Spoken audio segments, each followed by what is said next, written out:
Welcome back, Stas23 here, back again with some knife therapy, and today I have for you the KANSEPT XL KORVID. This is a design collaboration with Koch Tools, and before this I had one other Koch tool knife, and that was this bad boy, something that I got a while back, and you have this very interesting looking blade, aggressive jimping on it, and not only did it have a blade in it, but it had a dedicated pry bar. It wasn't the most practical use knife. It just wasn't the most comfortable, but it definitely was interesting to say the least, and I like interesting things. So let's get into the Corvette XL. This thing is a massive beast. They also made the Mini Corvide, which is a T90, could be the pocket clip for the knife. The XL Corvide comes in at $80 in this configuration with the micarta and the black blade. And you can get it in a bunch of G10 variations, think orange, jade, purple, for $78 in coated and non-coated blades. And the little bitty guy in the G10 coated blade is $60, and you can get it in a micarta just like this for $64. We're going to mainly talk about the XL because this one's more, of a little tiny sheeple-friendly showpiece. And I did the majority of the testing on this, even though I did do the testing with this as well. I'll try to add some of that into this video.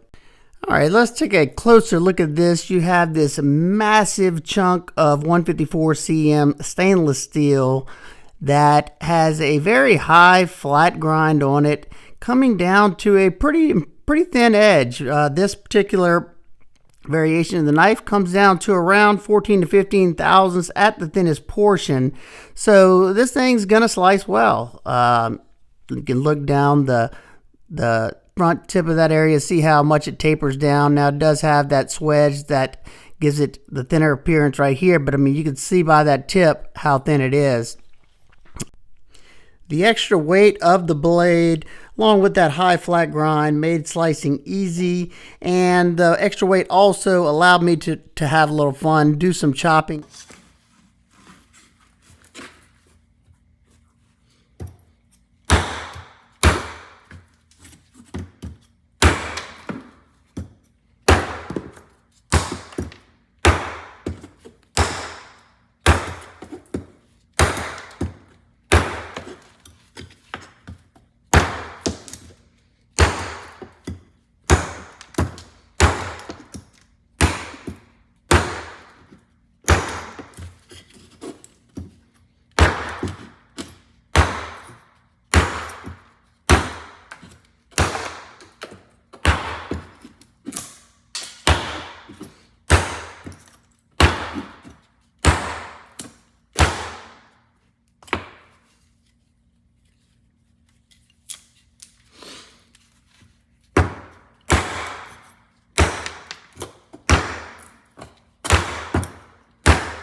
Or nothing crazy, but it could definitely be done.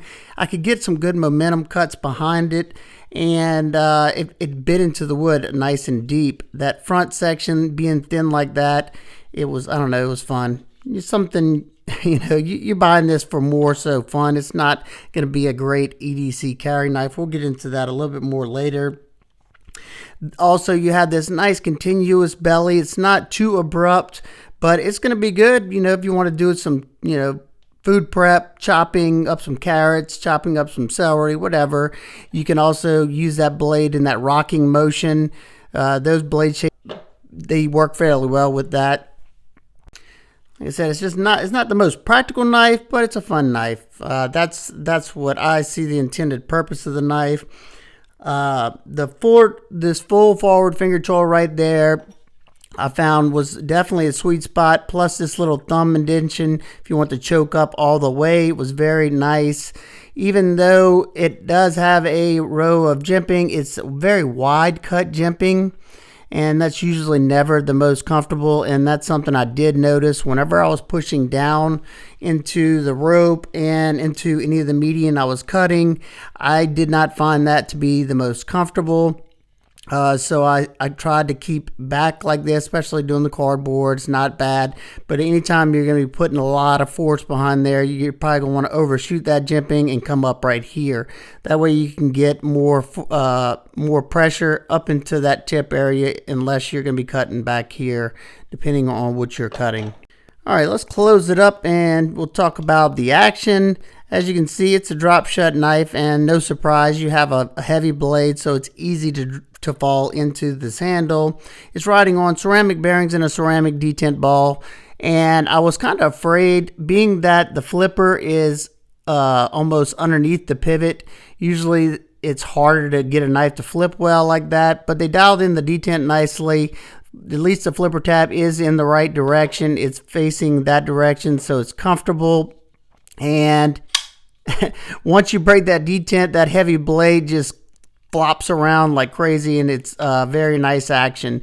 You can do an easy light switch, and if you want to load up and do a push button, you can do that as well. It's going to come out fairly aggressive whenever you do the push button because of that momentum of that heavy blade. And also, if you want to use that thumb stud, you can actually use the thumb stud. I thought they would have the detent too strong to where I wouldn't be able to use that thumb stud. It's comfortable. I'm making a liar out of myself. There you go. Now it is dialed in a little bit more so for the flipper, but that makes sense. You want to keep this heavy blade in the scales, and you don't want it open on you on accident. The access to this side is good, but if you flip it over, the access to that thumb stud on the opposite side is kind of secluded because it's up against the scale. So if you want to do a spidey flick, I found to use that fuller. I can do it most of the time. I gotta use a little bit of wrist. That time I got it nice. I noticed that you gotta like push your finger up against like that before you do it. But if you want to make sure it comes out every time, give it just a little tad bit of wrist and it'll come out pretty nice and quick.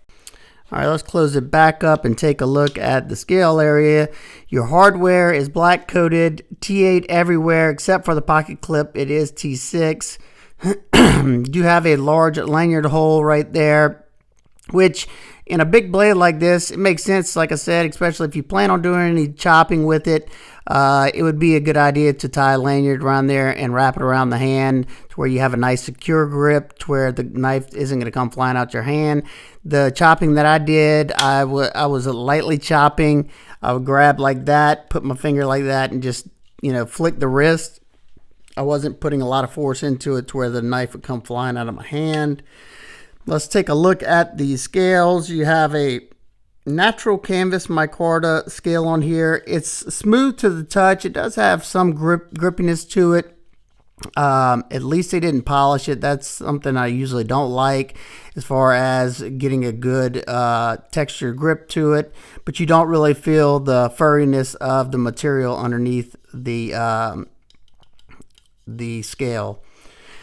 You have a chamfer that goes all the way around, a step chamfer that goes all the way around the knife. You have two stylized chamfers in the scale right there for just an added aesthetic right there. It looks nice. Let's check out this pocket clip. You got a nice whopping pocket clip right there. Let me see. Yep, the pocket clip is bigger than the Korvid Mini. It is a deep carry pocket clip, tip up, right hand carry only. Let's check it out in the pocket. Now there's no way around it. This thing is a pocket hog. It's very wide. It's fairly weighty. It goes in the pocket nicely, but the tip of that blade kind of pushes it out further. And as you can see, it pretty much takes up the entire pocket, and you're definitely going to feel this knife. It weighs a good bit for a folding knife, and I felt it. I only carried it a few times because of the extra weight.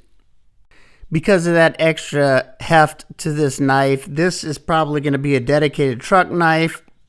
I go out to the woods often behind my house, and just to play around, chop some stuff with it, and it's got a good edge on it.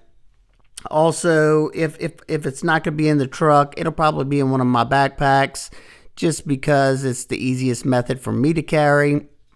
One thing I wish they would have done is countersunk those pocket clip screws and the clip, because that just gives material chances to get caught up on there and not make it all the way to the bottom.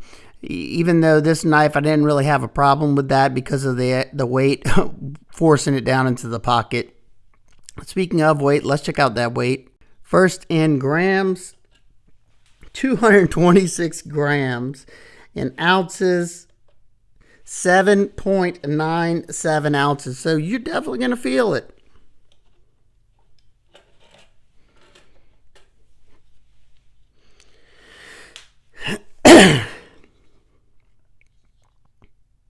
Let's take a look at these liners. You have black coated stainless steel liners.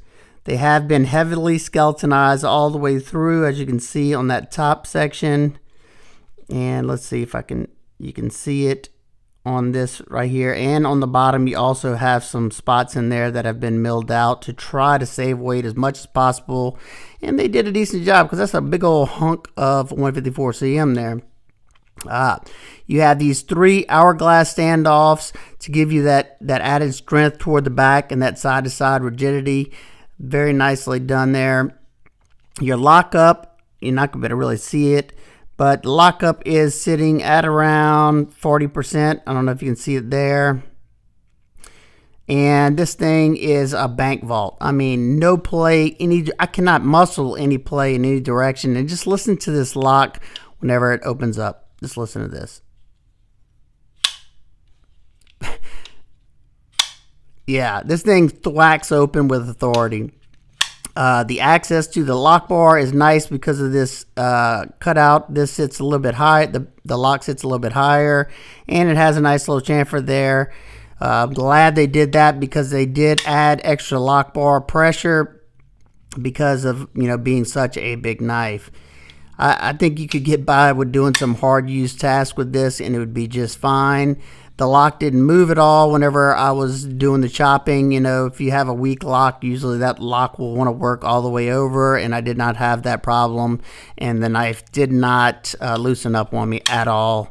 Let's do some quick size comparisons. You have the Ontario Rat Model 1 and the Rat Model 2. It's about the same exact length as the Rat Model 1. Of course, this is a much beefier knife. Two knives that feel fairly similar in the pocket, at least. You have the Cold Steel SR1 Lite and the Artisan Proponent. The Artisan Proponent is probably the closest overall in heft and length. They're really close in the feeling in hand, except I think the Proponent, the Proponent is a little bit thicker, not by a whole lot, but it is a little bit thicker. Next, the Cold Steel 4 Max Scout is a good bit larger and heavier, and the Maxxis Sandstorm K, another one that's a good bit larger, but I'm not sure.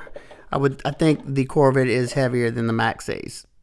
All right, now to the nitpicks and complaints. I talked about earlier, this wide cut jimping is never going to be comfortable, especially when you're putting pressure down onto that blade. So I wish they had some maybe fine cut jimping there.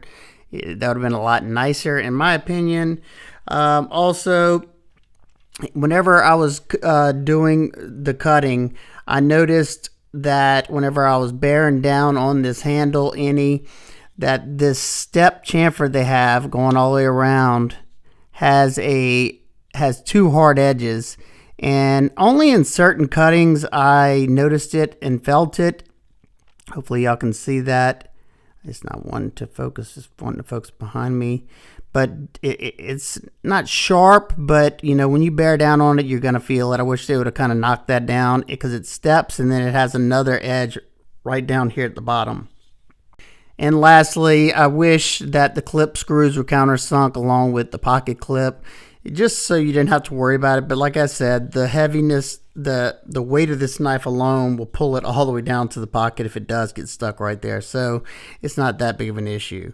Do I think the knife is worth it? Yeah, for as big of a knife as you're getting, you're getting a big old chunk of 154 cm steel, stainless steel, which is a good, now I guess you could say budget in steel.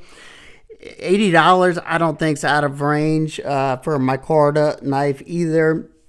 And for its little bitty protege right here, the $60, I think that's fine as long as you know what you're getting into. If you want a big honking knife like this, it's not going to be the best EDC blade unless you're 6'4", and you carry heavy knives like this. Then go for it. If that's fine with you and you know it, then I don't see a problem with it. The little knife, even though it's not, just like the big one, it's not the most practical knife in the world because of how tiny it is. I carried this on a trip recently, and I carried it in my fifth pocket because it's a great knife for when you're around the sheeple. You can do, small tasks, cut some string off of a shirt or something, open up a package. You could break down a box if you needed to. I use that tip often, putting that tip down, either grabbing it like that or like this or in that pinch grip. Pinch grip's probably the most comfortable. You can get some work done. There isn't a pocket clip, so like I said, it dropped into that fifth pocket nicely. And there's the difference between these two, besides not having a pocket clip, is this one's got a flipper tab and thumb studs. This one's got flipper tab and a front flipper, no thumb studs.